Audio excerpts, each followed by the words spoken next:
Hello everyone, আসসালামু আলাইকুম। আজকে রেসিপিতে করে দেখাচ্ছি ঈদ স্পেশাল মোরগ পোলাও রেসিপি, যেটা ছোট বড় সবাই খেতে খুবই পছন্দ করে এবং খুব সহজ রেসিপিতে দেখানোর চেষ্টা করেছি। তো চলুন রেসিপিটা শুরু করা যাক, কীভাবে এরকম পারফেক্ট ঝরঝরা মোরগ পোলাও রান্না করতে হয়।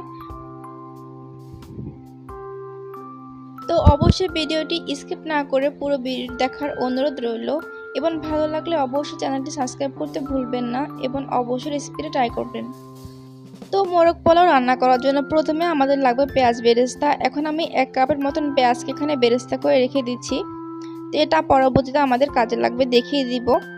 এরপর যে তেলে আমরা পেঁয়াজ বেরেস্তা করব সেই তেলে কিন্তু আমার মোরগ পোলাওর যে মাংস ওইটা রান্না করব, তাহলে কিন্তু টেস্টটা খুব ভালো আসবে। এবং যে তেলে আমি দেখতে পাচ্ছেন পেঁয়াজ বেরেস্তা করেছি, দিচ্ছি 1 টেবিল চামচের মতো ঘি ফ্লেভারের জন্য এবং দিচ্ছি গোটা গরম মশলা, দিচ্ছি এখানে আদা রসুন বাটা 2 টেবিল চামচ করে।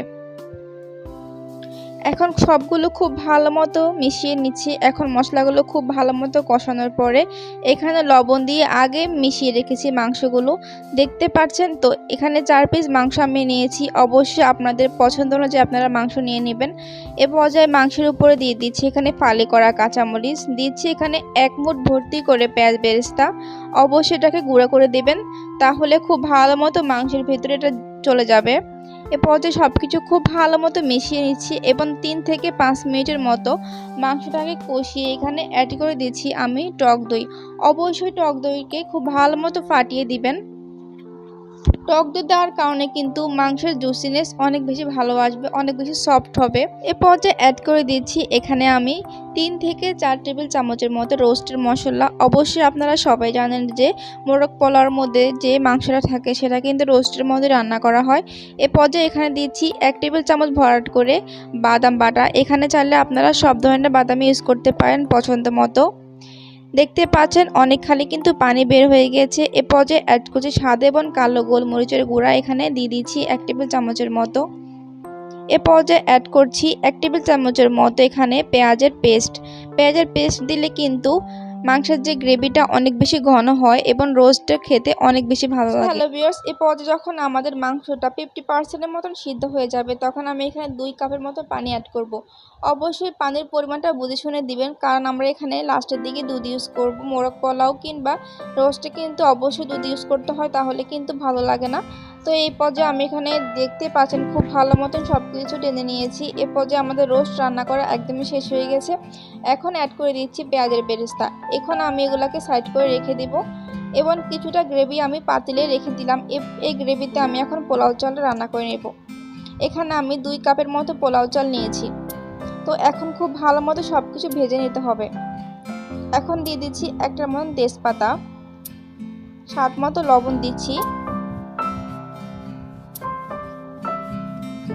অ্যাড করছি সামান্য পরিমাণ টেস্টিং সল্ট। চাইলে এটা স্কিপ করতে পারেন, সমস্যা নেই, তাহলে স্বাদ বেশি আসে সেজন্য আমি দিয়েছি। এরপরে খুব ভালো মতো ভেজে নিতে হবে এগুলাকে। এই যে চালগুলো ভাজা হয়ে গেছে, এখন আমি 1 কাপ পরিমাণ দুধ দিয়েছি। অর্থাৎ যে কাপে করে আমি চাল মেপে নিয়েছি 2 কাপ চাল, সেজন্য আমি এই কাপে করে আমি পানিটা মেপে দিচ্ছি। আপনার যতটুকু চাল দেবেন তার ডাবল কিন্তু পানি অ্যাড করতে হবে। এই পর্যায়ে আমি এখানে 1 কাপ পরিমাণ দুধ দিয়েছি, অর্থাৎ দিয়ে দিচ্ছি এখানে 3 কাপের মতো পানি। তো এই পর্যায়ে আমি এখানে দিয়ে দিচ্ছি ফ্লেভারের জন্য কাঁচামরিচ, কিশমিশ। তো এই পর্যায়ে কাঁচামরিচ থেকে কিন্তু কোনো ঝাল বের হবে না, জাস্ট ফ্লেভারের জন্য দিয়েছি। এই পর্যায়ে কিছুটা রাইস আমি উঠিয়ে নিচ্ছি দমে দিব সেজন্য। এই পর্যায়ে রান্না করা চিকেন একে একে আমি অ্যাড করে দিলাম উপরে, সবগুলো গ্রেভি সহ। দিয়ে দিচ্ছি এখানে যে কিশমিশ, দিচ্ছি 1 টেবিল চামচের মতন কেওড়ার জল। শাহি ফ্লেভারের জন্য কিন্তু কেওড়ার জল, গোলাপ জল কিন্তু হোটেলের মধ্যে ইউজ করা হয়, আপনারাও দিবেন চাইলে। তো এই পর্যায়ে দিয়ে দিচ্ছি এখানে 1 মুঠ পেঁয়াজ বেরেস্তা, দিচ্ছি 2 থেকে 3 টেবিল চামচের মতো ঘি। এ পর্যায়ে যে বাকি রাইসগুলো উঠিয়ে রেখেছিলাম এখানে উপর দিয়ে এগুলাকে সুন্দরভাবে লেয়ার করে নেব। তো এখন আমি উপরে আবারও কিছুটা পেঁয়াজ বেরেস্তা দিয়ে দিলাম, দিচ্ছি এখানে 3টা ডিম। অবশ্যই কিন্তু মোরগ পোলাওতে ডিম ইউজ করা হয়। তো এই পর্যায়ে সবকিছু ঢাকনা দিয়ে ঢেকে রাখবো এখানে 30 মিনিটের মতো। অবশ্যই ঢাকনা ছিদ্রটা অফ করে দিতে হবে। তো 30 মিনিট পর ফিরে আসছি। মাশাআল্লাহ, কত সুন্দর একটা অ্যারোমা বের হয়েছে, মনে হচ্ছে এখনই খেয়ে ফেলি। তো দেখতে পাচ্ছেন কত বেশি ঝরঝরা হয়েছে। তো আপনারা চাইলে কিন্তু ইফতারের টেবিলে এটা রাখতে পারেন এবং আসছে ঈদে এই রেসিপিটা অবশ্যই রাখার অনুরোধ রইল। সব ভালো থাকবেন। আল্লাহ হাফেজ। আসসালামু আলাইকুম।